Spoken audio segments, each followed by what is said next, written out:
Okay, good afternoon, everyone, and thanks for joining us today. My name is David Aaron. I'm the Marketing Manager for Graduate Apprenticeships here at Heriot-Watt.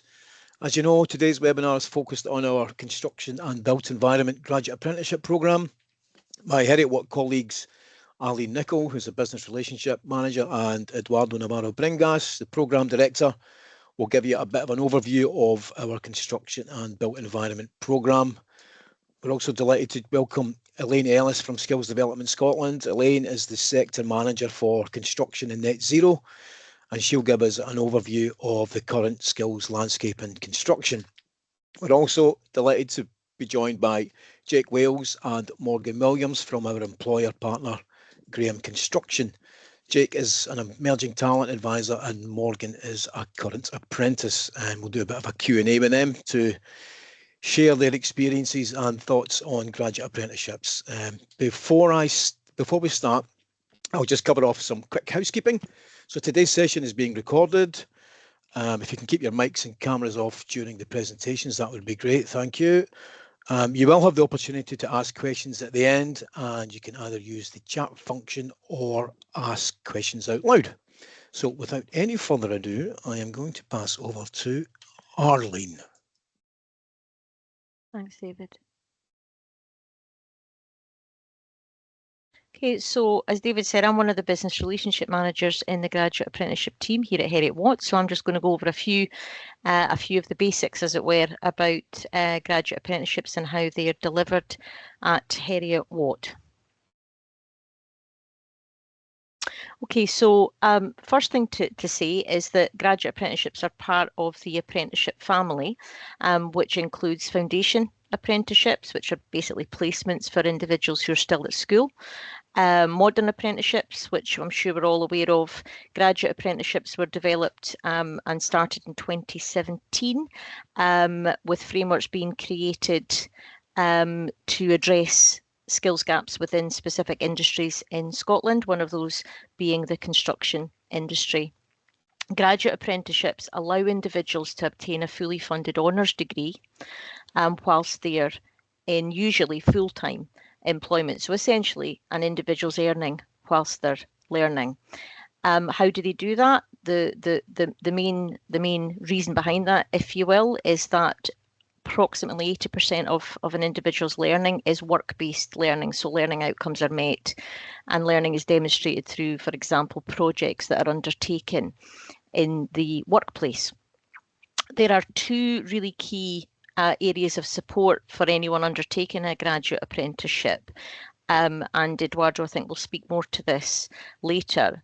Those being the workplace mentor, so an individual in an organisation who's there to support, for example, attending meetings, sitting down in the workplace with the graduate apprentice and looking at how those learning outcomes are going to be met, and various other aspects to that. When a graduate apprentice starts with Heriot-Watt University, they're assigned a personal tutor, and that's their key person, usually the same individual throughout their time with us. So a really key person there. Graduate apprenticeships are available to both individuals who are currently existing employees with an organisation, and employers use graduate apprenticeships very often as part of their retention and workforce strategy when it comes to existing employees and supporting them undertaking a graduate apprenticeship. And we also see very often employers bringing on new talent in terms of recruiting graduate apprentices. Now we can maybe move on to the next slide, David. So just talking about that, about the pathways and upskilling staff via graduate apprenticeship, or indeed bringing on new skills. We see new graduate apprentices coming in from various pathways, school leavers being a really sort of popular option, if you will. So individuals usually having completed 6 year and then coming into the world of work. Increasingly, we're seeing and we're working with employers around bringing in individuals from college, where they will usually have an HNC or indeed an HND. We recognise very much the value of individuals who've undertaken a foundation apprenticeship, in addition to, for example, Scottish Highers, and indeed a modern apprenticeship. We've actually got a few individuals who've come through a pathway where they've done a foundation apprenticeship whilst at school, as well as hires have then undertaken a modern apprenticeship and then have then come on board as a graduate apprentice within a specific organisation. We also see full-time undergraduates sometimes changing. So you may have, for example, an undergraduate student, usually it's in their first year, I would say, who have decided that they're actually ready for the world of work. They want to be earning and they apply to become a graduate apprentice within an organisation and they transfer their programmes. So we're seeing that 2 or 3, 4 graduate apprentices a year, I would say, are come from that pathway. And we've talked already about the upskilling aspect of it. Right, David, if we could move on. So how do graduate apprenticeships work? At Heriot-Watt, we have a delivery model where graduate apprentices study with us 1 day per week. So that's what we call the university contact day, and that would be a Monday or a Friday, depending on the year of study. We also recommend, and again, Eduardo, you might speak to this a little bit more, is if an employer can support their graduate apprentice with additional study time. So that may be 1 hour a day, that might be another half day per week, that might be as and when there's maybe pinch points around assessment time, that kind of thing. But we find that can really add to the success of a graduate apprentice and their journey. I've talked about the 2 nominated individuals who provide support, that being the work-based mentor and the personal tutor at the university. A key thing to talk about is the time frame within the academic year regarding graduate apprenticeship study. So the first 2 semesters, running approximately from September to May, are your more traditional recognisable semesters where there's organised lectures, organised tutorials, that type of thing. The summer semester, semester 3, sort of running from May to August, can look a little bit different. It usually does look a little bit different. There's less organised lectures and tutorials. However, it's really important that graduate apprentices are still allocated their university contact day during that 3rd period, as there will be, for example, self-directed project work, etc., to be undertaken. Usually a graduate apprenticeship is a 4-year programme of study with individuals starting in year 1, going through to year 4. But I mentioned, if I go back to mentioning that we sometimes see individuals coming in, being recruited from after undertaking an HND, for example. That can lead to them being a direct entry candidate for year 2, which would obviously take that down to 3 years programme of study. But these are looked at on an individual case-by-case basis. Thanks, David. So we're obviously here today to talk about our construction and built environment graduate apprenticeship degree programme, but just for everyone to see, these are the other programmes in addition to construction and built environment that we also offer at Heriot-Watt. And this is my final slide. We're very proud of the rankings of a number of our programmes and very much so our construction and built environment programme. You'll see there, based on the Sunday Times rankings, we're first in the UK for building 2026. And a complete university guide, first in Scotland, 7th in the UK for building, and that's from 2026 as well. So very proud of those consistent rankings that we see. Now I think that's me, and I'm handing over to Eduardo. Yeah, thank you very much, Arlene, for the overview of graduate apprenticeships. From now, I will take over and give a bit more detail. I won't go into too much depth. If there is any questions, you can kind of reach out to us. We do have, again, the handbook, but also some simplified visuals. So if you want to know a bit more about the courses and so on, please do reach out later on. Can we start maybe, David? Yeah.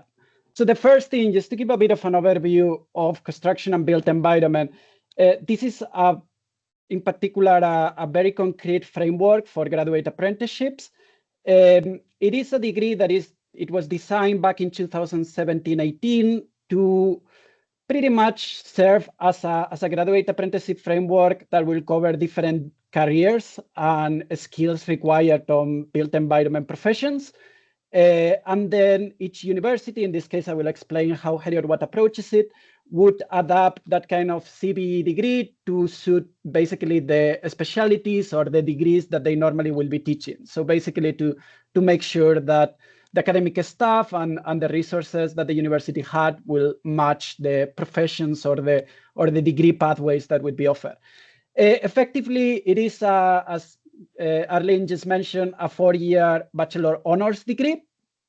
And again, our degree specifically is not only just an academic degree, but it is also an accredited degree. This means that once you complete the degree, you will be able to kind of follow a professional route and become a charter member with RICS or CIOB, which is, again, without going into too much detail, the two main professional bodies that will be relevant to a construction management or quantity surveying kind of degree or career in the industry. Can we go to the next one, David, please? Again, I think Arlene has been given a bit of detail on the approach that we followed when it comes to graduate apprenticeships. And it is a model which makes it very different from the traditional degree that will focus on a 20% of the time dedicated for a study, which, as Arlene mentioned, will cover typical kind of academic curriculum or courses, and usually will involve the graduate apprentice coming into campus to, again, sit down lectures, computer labs. Depending on the course that they will be undertaking, this might vary, but it will be normally sitting with other kind of students that are full-time students at Heriot-Watt.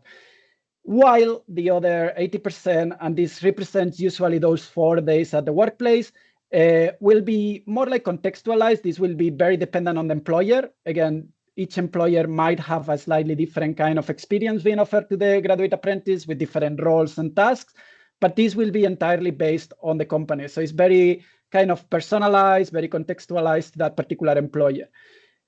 However, what we need to make sure, again, is ultimately we are awarding a bachelor's degree with certain learning outcomes. So we need to make sure that a series of topics or learning outcomes are covered throughout the year and demonstrated through that kind of workplace experience. So there is, again, a need to still demonstrate or evidence how those learning outcomes are met through the workplace tasks, the activities that the graduate apprentice engages with in their kind of everyday job. And again, this is a much more independent approach, particularly, again, we won't be prescribing lectures or anything like that. It's usually supported through drop-in sessions. The GA will be asked to kind of engage with the course leaders and so on to get feedback on that kind of evidence that they might be gathering and preparing throughout the year. Can we go to the next slide? Yeah. So again, just to explain, while you will be graduating if you decide to come to Heriot-Watt with a construction and built environment degree, we do nowadays offer 2 pathway options for the program. These pathway options, and I'll go through the courses and the years in the next few slides, are very similar, particularly on the 2 first years. They're mostly foundational years, so they will be exactly the same. However, they differentiate in the final years. One of them is a quantity surveying pathway, which will have courses that will have a stronger focus on, again, quantity surveying practice and the typical role of a quantity surveyor, either on a contractor or on a consultancy firm in industry. That could include more content on, again, measurement, quantifying and taking off, for example, preparing bill of quantities. Again, these are a bit technical terms. However, these are very specific to a quantity surveyor's role.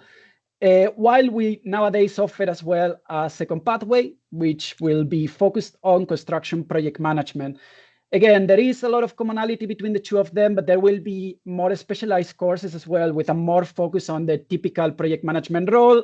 For example, covering more things like programming and scheduling, resource allocations, method statements, things that normally a construction project manager would be the one in charge of producing in the industry.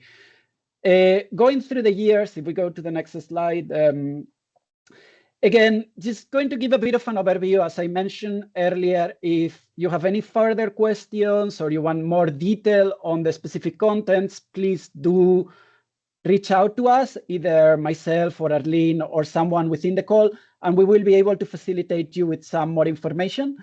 But basically, The way our year is structured is usually we will have a campus course that will be 15 credits on the typical or usual semesters. Like Arlene was saying, this normally is the fall semester that goes from September to December, and the winter kind of semester, which will go from January until usually beginning of April, towards the end of May, once you account for exam and exam time.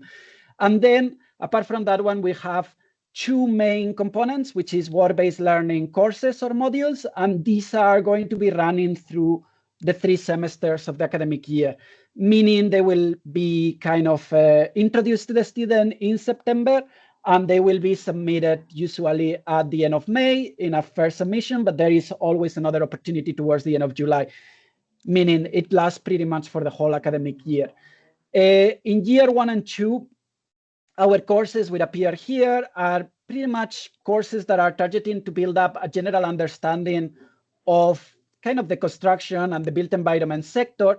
And again, they will be common across both pathways. So that means like if you choose to do or follow more that QS pathway or that construction project management pathway, you will be undertaking the same courses.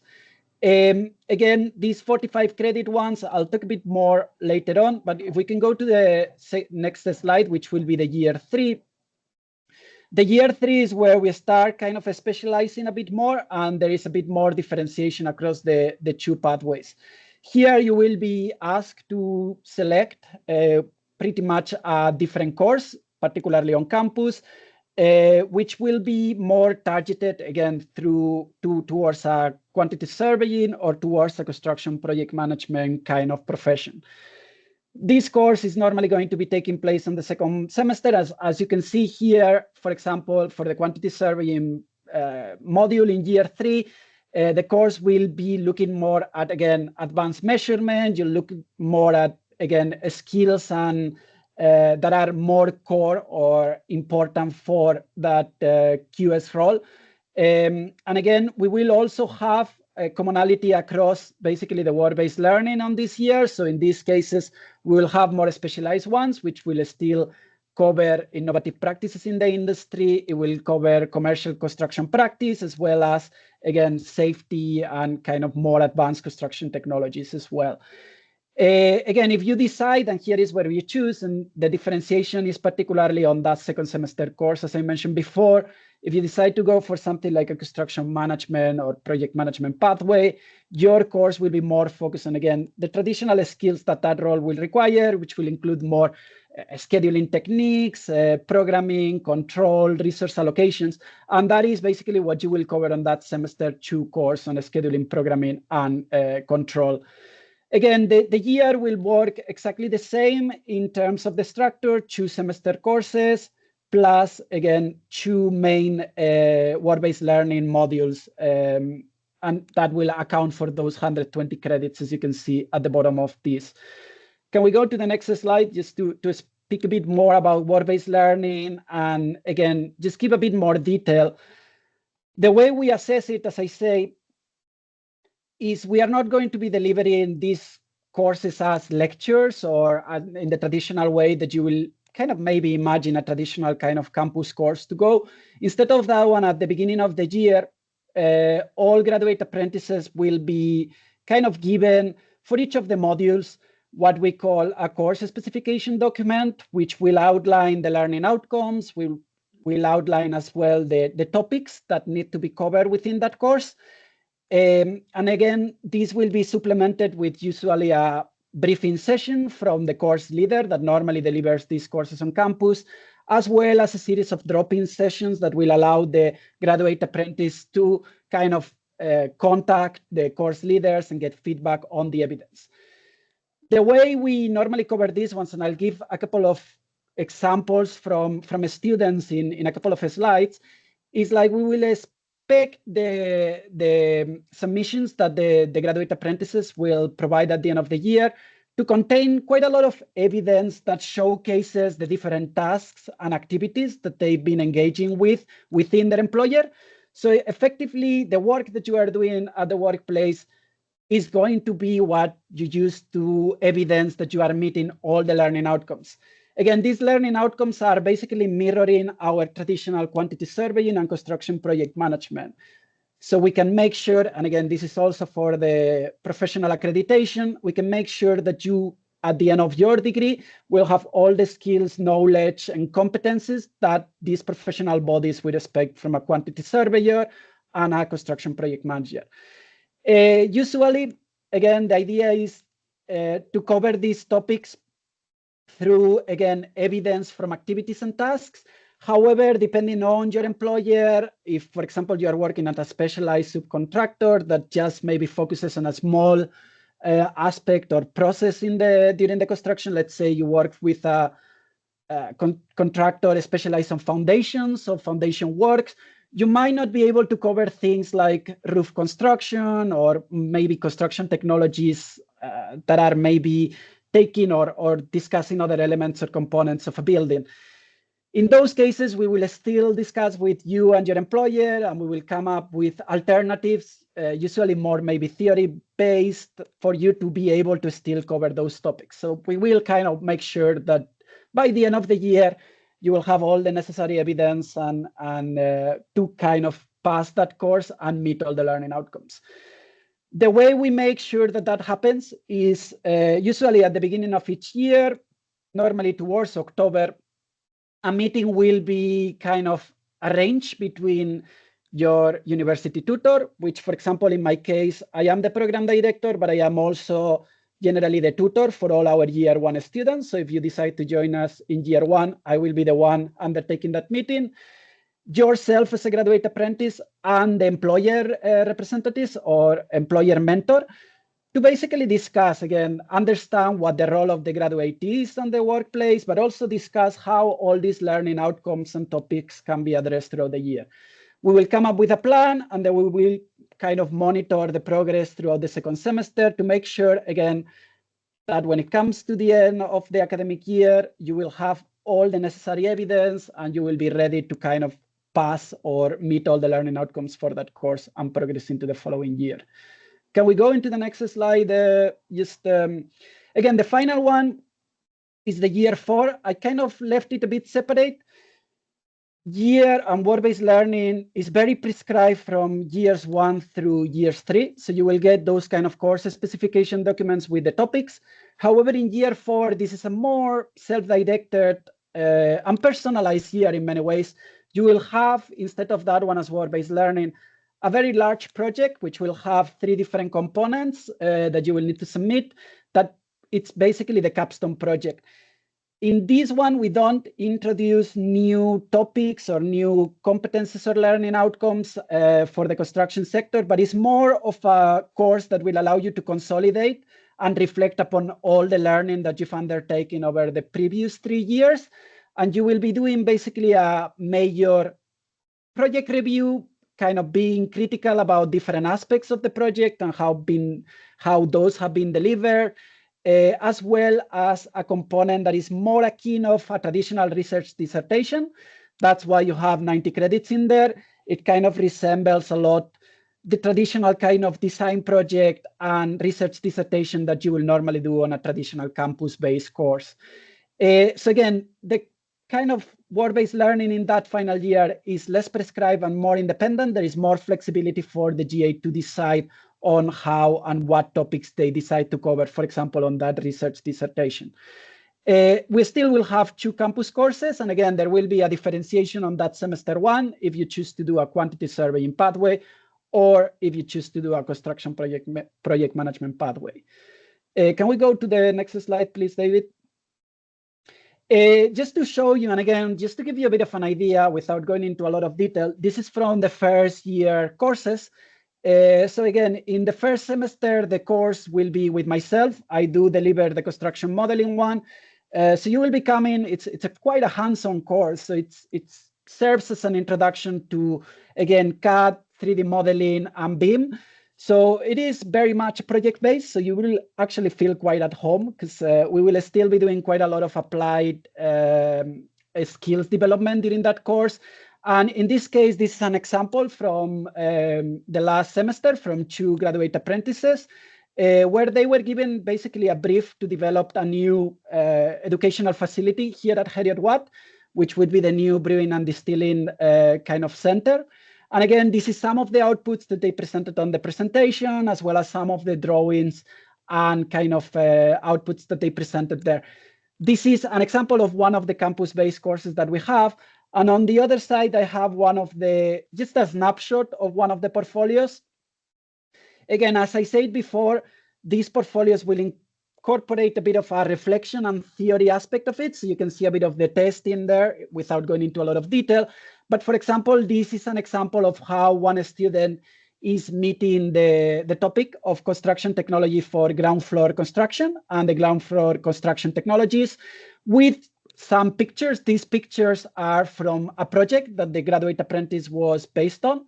So again, it's a bit of a combination between the theory, rationale for the choices undertaken on that project, as well as showcasing some of the evidence, or in this case, for example, a ground floor construction. Again, this might vary depending on the course, but this is a good example of how you will evidence those kind of skills on work-based learning through these kind of portfolios. I think that is the end for myself. So if maybe Elaine can take. So again, as I mentioned before, this is just an overview. If you want any more details, please do contact me or anyone in the call, and we will be happy to kind of provide you with additional information on the kind of construction and built environment degree. Thanks, Eduardo. Thank you very much. Elaine, so glad you could join us. Hi, thank you. Thanks for allowing me to swap my time about today. No problem, no problem. Listen, just over you. I mean, I'll move the slides on, and if you just want to chat us through these, that'd be fantastic. Thank you. So, hello everybody. My name is Elaine Ellis, and I'm the Sector Manager for Construction at Skills Development Scotland. So, my presentation today is just more of a, we'll call it strategic with a loose line, but a sort of strategic look at the sector in terms of why now is a good time to take on a graduate apprenticeship and how it can support in terms of the opportunities that are arriving within the sector. So, we'll start with a very sort of simple statistic that I have stolen from Federation of Master Builders, and their sort of quarterly State of the Nation reports that they do regularly, quarterly as it happens, sort of show that about 60% of the Federation of Master Builders members have difficulty recruiting across several different positions. That type of figure is an average across the sector when you look at different surveys. So CITB do research. Their research is slightly more optimistic. They only have about 39% of businesses having difficulty recruiting for certain positions. And then if you jump up to research, and I think it's ECITB, looking at the broader engineering construction, that figure jumps up to 80% for some roles in certain types of businesses. So difficulty recruiting skilled labour within the sector is absolutely an issue, and it's something that has fed through again and again. Within the sector, CITB do data, and the data that they do, I think it's now called their Workforce Outlook data, shows that we need to recruit an extra just under 18,000 workers over the next 5 years. This is just in Scotland. We will have growing workforce shortages, so that the shortages and that gap between what we typically bring in, sort of looking at university college apprenticeships, that they can gather of people that join the sector versus those people that we need for the workload, taking into account workload, taking into account retirals, people leaving the sector, attrition, which is about 8% every year. At the moment, we're showing that we're under that, and we've constantly been under that. And that figure, I think it's about 4,000 a year, doesn't sound that dramatic, but as this is scaled up every single year, what we're seeing is growing shortages, and the workforce shortages that we're currently reporting, without some major changes, will get even worse. Where the big paradox is that shortage isn't for people that are joining the sector. It's not difficult to recruit new entrants in terms of people wishing to join, people wishing to train. It's difficultly recruiting that fully formed people within the occupation. And I think it is that paradox of how we get people in and how we support people join that career. And that's where graduate apprenticeships can be an absolute lifesaver. Next slide.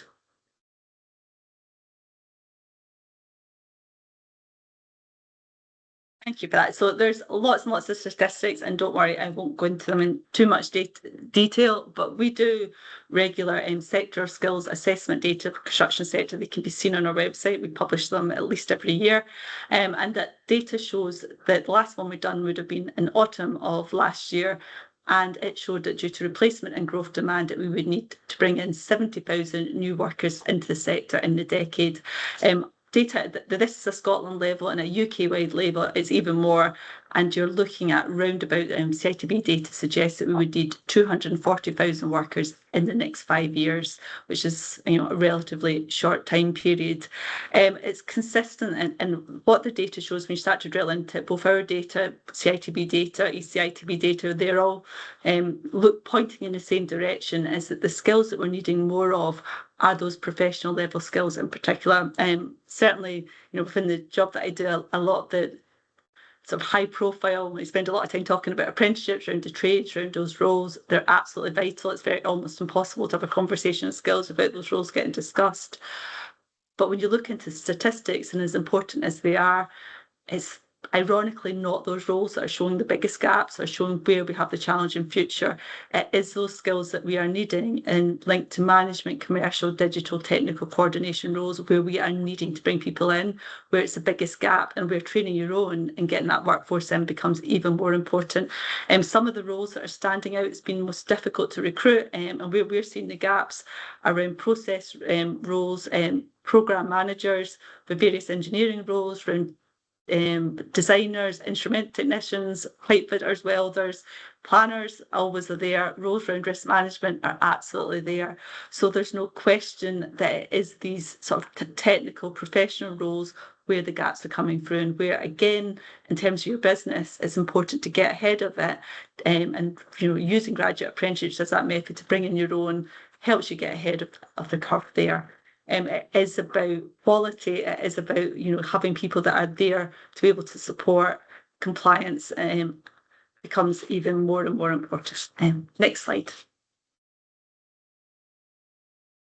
Thank you for that. So what we're again looking at is, in terms of the construction sector, and it's again where it's another one of those paradoxes. Over the last decade, the workforce in construction has actually declined, and the numbers haven't really recovered post-COVID, and there's a lot of reasons that play into that. And as a sector, it's a sector that's always definitely feels the sort of wider economic environment always seems to sit sort of slightly ahead or behind of it.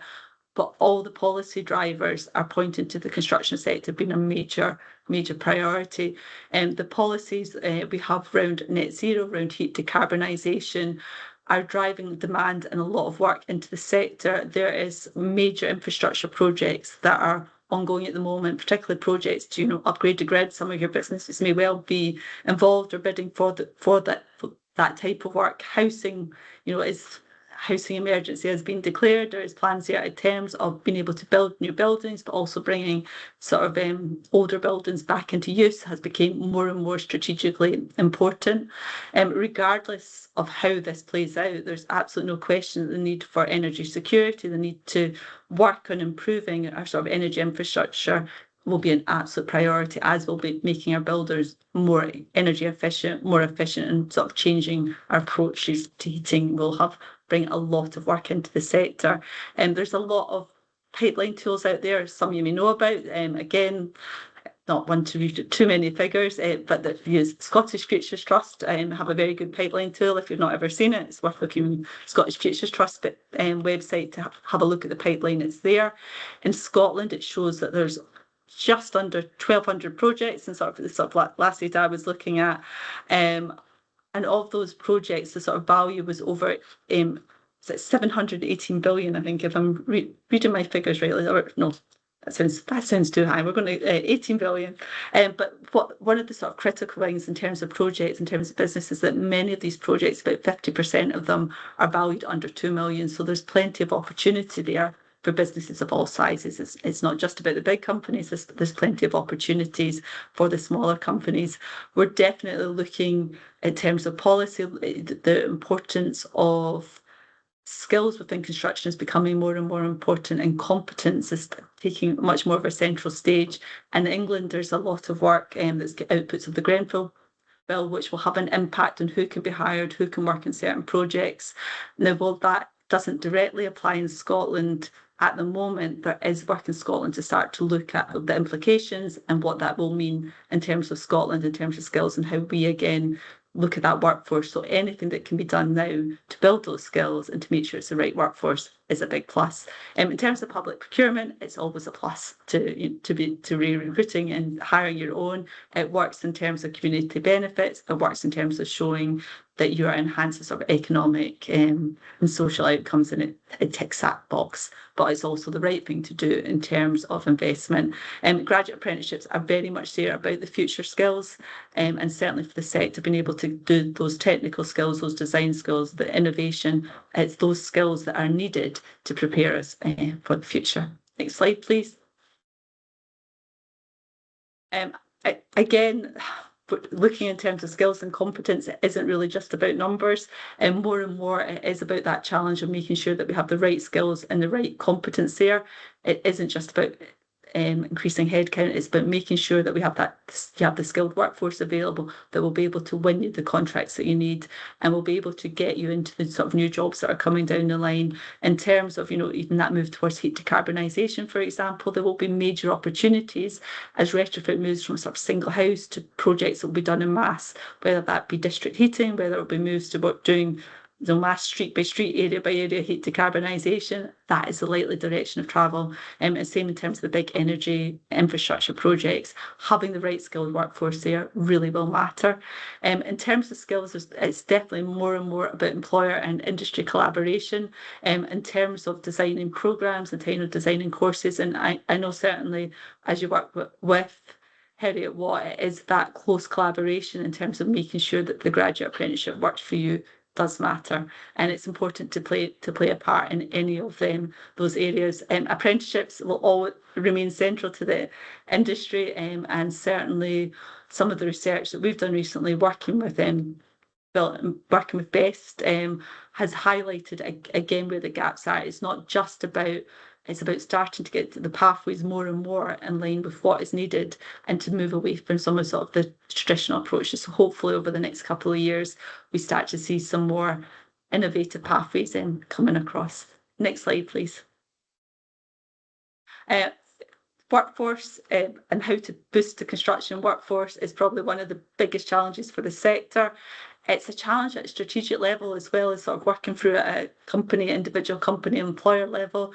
And one of the things I do in my job is work with the Construction Leadership Forum. There's a body there, or a group that's called the Construction Accord, who are tasked with doing work that helps transform the industry. It's no easy thing to transform an industry. I think anything that brings real change takes a lot of time, involves a lot of partners. This is a group of volunteers, but what they are doing there is looking at different areas, working to influence the government in terms of procurement, working with the procurement teams in government to make influence there. They're looking to influence in terms of how better to use community benefits, how to bring in that supply chain. And one of the groups that I'm involved in and co-chair of is the Construction Skills and Workforce Group. And again, with that group, we've identified the single biggest challenge is about how we bring in the workforce and how we make sure the sector is able to bring in enough new entrants to meet the needs ahead. It's a very interesting sector, construction. There's lots of reasons why the different types of demand don't quite align. It's never quite straightforward. But one of the areas that we're there is we're doing a lot of work and a lot of research to make sure that we understand where the gaps and the barriers are, look at what the opportunities are, and we will be advocating to make sure that we're able to bring in the changes that are needed. So there's some research due out next week. Again, not quite directly relevant to this, but certainly if anybody's interested in it, I'm happy to share links and speak about it afterwards. But in terms of graduate apprenticeships and this workforce mission, one of the biggest things for the Leadership Forum is about the sector being able to grow its own and being able to bring in its own talent and bring in the people that needs it, the roles, and not is absolutely vital. And without us being able to do that, it's vital that we're able to do that and increase it beyond the levels that we currently do, because if we don't, we won't have the workforce needed there for the future. So definitely, absolutely will encourage anything in terms of bringing in graduates, bringing in graduate apprenticeships. We'll do this, and if there's any feedback on things we can do to bring in more at strategic, at policy level, absolutely would love to hear from you, because that's what we can feed in. But I know that there's a lot of great work going on within Heriot-Watt to make sure that these apprenticeships work for you. Next slide, please. And that's it. I put another slide there, but that's good. Again, any questions, happy to chat through. It is, for me, it's very much in terms of the sector, in terms of the opportunity. I think it's ideal opportunity just to grow your own workforce and make sure people are there. Thank you. Thanks, Elaine. That was some fantastic insight there on the skills, challenges and opportunities, I guess. So yeah, thanks for highlighting those for us. Arlene, I am now going to hand over to you and Jake and Morgan from Graham. So we'll do a bit of a Q&A. I wonder, so Jake, I know that you've got a slide next. You're going to do a bit of an intro just in terms of the work we heard at what. But after that, Arlene, what I think I'll do is stop sharing and then you guys can just have your Q&A on screen. Is that okay? Yep. Cool. Fab, thank you so much. I'll just run through this quite quickly. So just to quickly introduce myself, my name is Jake Wales. I'm the Emerging Talent Advisor at Graham. We are a tier 1 contractor working across 5 divisions. We work directly with client on major projects from start to finish. My role within the company is focused on recruitment, guidance and retention of early career professionals such as apprentices and graduates, and managing initiatives to support the next generation into the company. So I wanted just to give a brief overview of our relationship with Heriot-Watt that you can see on screen here. We kind of started with Heriot-Watt when graduate apprenticeship frameworks were first being developed, and have a number of cohorts that have gone on to have very successful careers with us. And along with me today is Morgan Williams, and maybe I'll just hand over to Morgan to introduce herself, because I think she'll be more the star of the show rather than hearing from my voice. Hi, I'm Morgan Williams. I'm a trainee quantity surveyor with Graham Construction. I work in the Building North division. I've worked on different projects from student accommodations when I first started to the generous refurbishment just now. I'm completing my degree via a graduate apprenticeship route with Heriot-Watt. So I go to uni on a Monday and then work a Tuesday to Friday, and I'll be finishing my degree this year. Thank you both for those introductions. So I've got a number of questions I'd like to ask you both, if I may. I'm going to divvy them up a little bit. Jake, I've kind of got 2 questions to start us off for yourself, and question 2's in 2 parts. So bear with me. And then Morgan, I'm going to come on to you if I may. So Jake, if I could ask first of all, what are the key drivers in terms of Graham choosing graduate apprenticeships as part of their skills development strategy? So I think a number of themes come up with this question. I think the big one that Elaine very well documented is the skills shortage and being able to address the technical skills gaps. We can't just wait for the right people to come knocking on our door, but it gives us an opportunity to grow a pipeline of future talent, ultimately with the skills needed within the business. And it can be used as a long-term workforce planning tool as well. We're able to develop future leaders, knowing how the business works and knowing how the business works on the job as well. I guess that kind of segues into retention as well, and loyalty. Businesses that tend to invest in their employees tend to keep those employees. So we get strong engagement and a workforce that understands company values, company culture, understands the clients we work with, the projects that we work on. So I think that those sort of themes around addressing the skills shortage, the retention and the loyalty, and something as well that's just come to mind is it widens the access to the industry. It not only supports kind of public strategy, but it also supports people who might not have thought traditional university route is for them, and it creates a more practical way of thinking about diverse and inclusive recruitment and getting a more diverse workforce into the industry as well. Thank you for that, Jake. And I think that my second question that has the 2 parts to it is you've touched on elements of that already. Just in terms of how long essentially graduate apprenticeships have been part of the workforce development strategy, how's that kind of evolved over time? That's the first part to that. The second part being, what is it about specifically the Heriot-Watt construction and built environment programme that specifically suits Graham Construction as a business? Sure. So Graham have been working with Heriot-Watt for a long time, way before I joined the company. Very much at the beginning of when graduate apprenticeship schemes became part of the national framework around 2017. By 2021, we had the first cohorts of graduate apprentices graduating with degrees whilst employed with us, and have gone on to have successful careers within the company.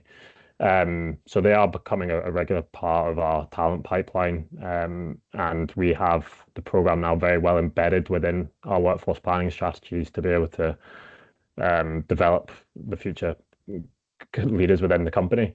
And I think we're having a lot of full circle moments as well, with alumni now mentoring current graduate apprentices, which I guess leads nicely into that second part of the question around why Heriot-Watt. And I think it's twofold. I think firstly, the curriculum, it covers, as Eduardo talked us through, a very broad set of technical and commercial knowledge at the beginning, and then an opportunity for specialisms when the pathway splits, giving graduate apprentices a core focus on their career objectives. And that curriculum aligns well with professional bodies and gives graduates the momentum to go and work towards chartership, because they've worked through sort of frameworks and competencies required for that already.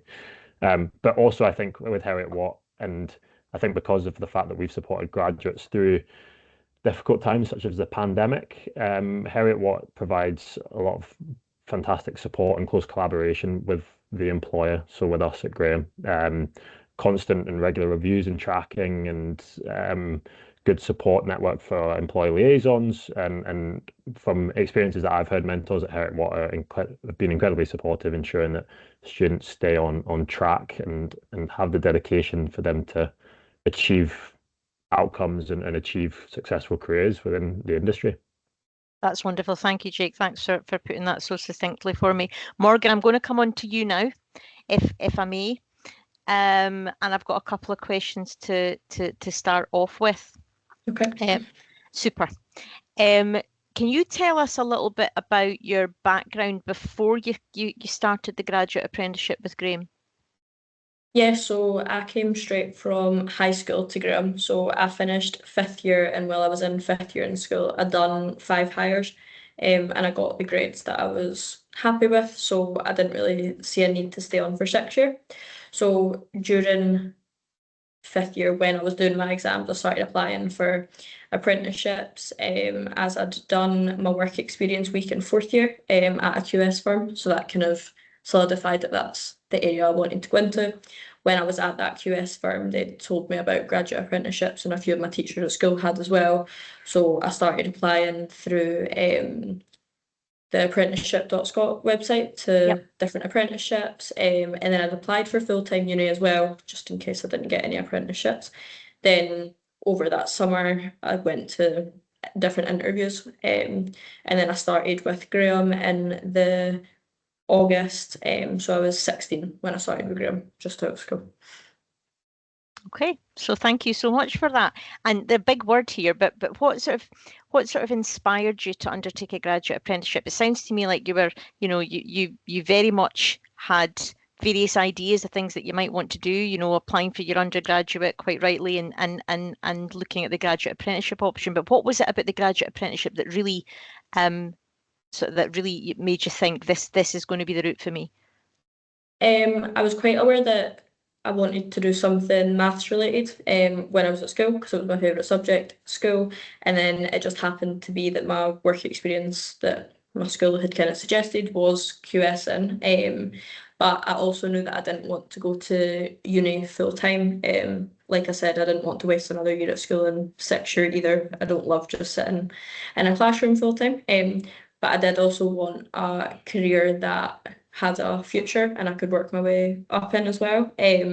So when I'd been told about apprenticeships and had done the work experience as a QS, I just thought that was quite perfect, because I could still have a degree and a job that I could work my way up in, but I didn't need to sit in a classroom.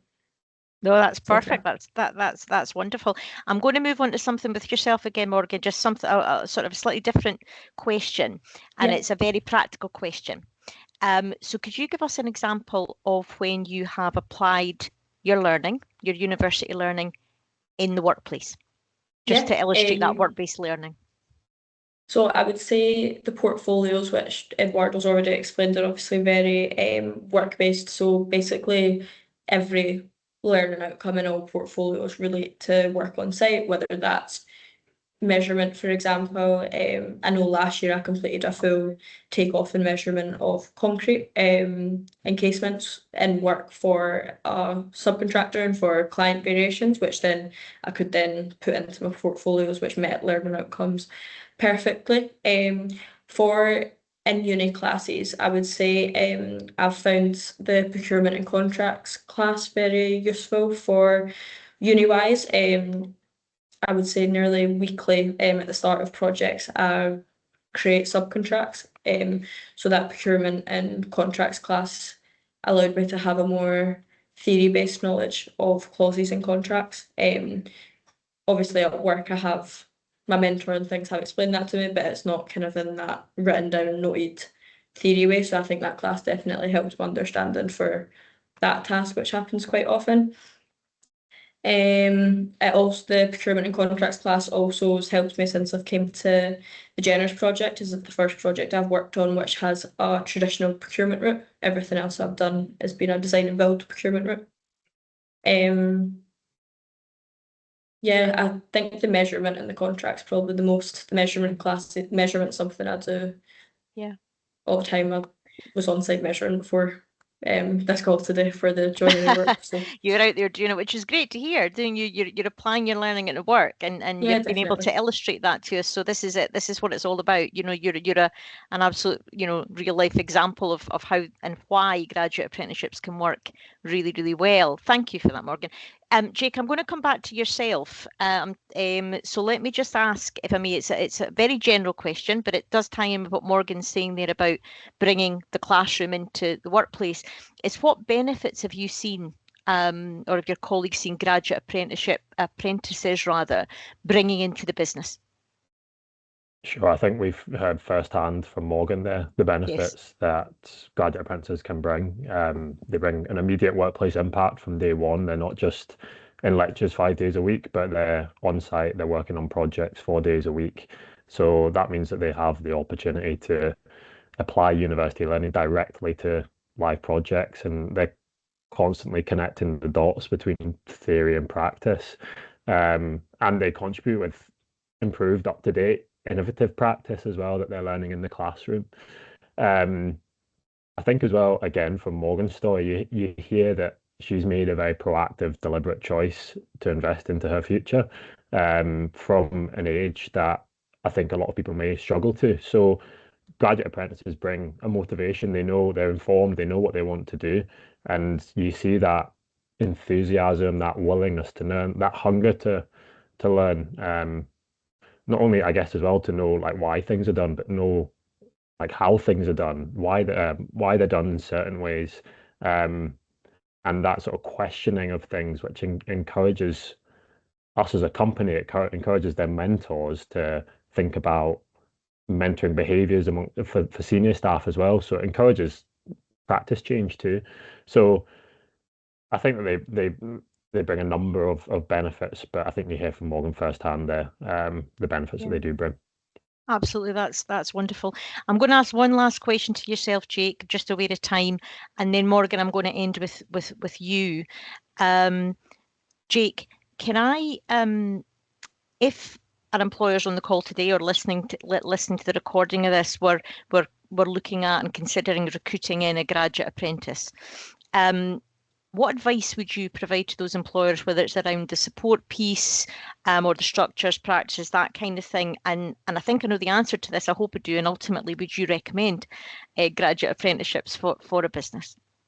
Yeah, without hesitation. I think in terms of advice, see it as a long-term investment. It's not just a recruitment option. It's an opportunity for you to shape talent early, to embed culture values and ways of working into the company, who grow ultimately with the organisation. I think make use of structured learning and engage as much as possible with the apprentices' learning journey as well. It's really important to take an active role in offering support, mentoring, real responsibility to the apprentices as well, because then the benefits multiply. The apprentice becomes more motivated, and we see a stronger return in the investment into apprentices too. So yeah, without hesitation, I think they bring benefit to both apprentice and employer, and the wider sector as well, to address that and future-proof the workforce for the future. Yeah. Thank you, Jay. That's wonderful. And Morgan, I'm going to finish with you the last sort of minute or so that we've got here. And it's quite a big question. But how would you sum up your graduate apprenticeship experience so far? And what ways do you feel that gaining your degree this way will help you in your future career, which I'm sure is going to be stellar? So I would sum up my experience as very challenging but rewarding. I have learned a lot about technical construction and cost control, and QS principles, which I don't think I would have learned in full-time uni. Is it something I think you can only properly grasp while actually carrying out the work. It has been challenging in the sense trying to balance that studying with work at the same time, especially in the last couple of years as I've been a lot busier at work and got more responsibility at work, so I don't always have that time in work now to set aside for study, but definitely very rewarding. I think it's massively helped prove soft skills as well. I do feel that if I'd went to uni full time, I wouldn't kind of have the same confidence in professional communications as well that I would as I've been working full time. I think gaining my degree this way will help my future career, because I've kind of got 4 years of hands-on work experience that if I'd went to uni full time, I wouldn't have. Obviously, you wouldn't say if you'd went to uni full time you were 4 years behind because you've still got all the theory knowledge, but work-wise, I think it does kind of put you a bit ahead in an employer's eyes. And for myself as well, it's also given me the opportunity to start my chartership a bit earlier as well, because I've got work experience already at the same time as doing uni. I started my chartership last year. So that's wonderful. Thank you, Morgan. Thank you for being so open and honest. Jake, thank you. I'm going to hand back to David. Thank you both.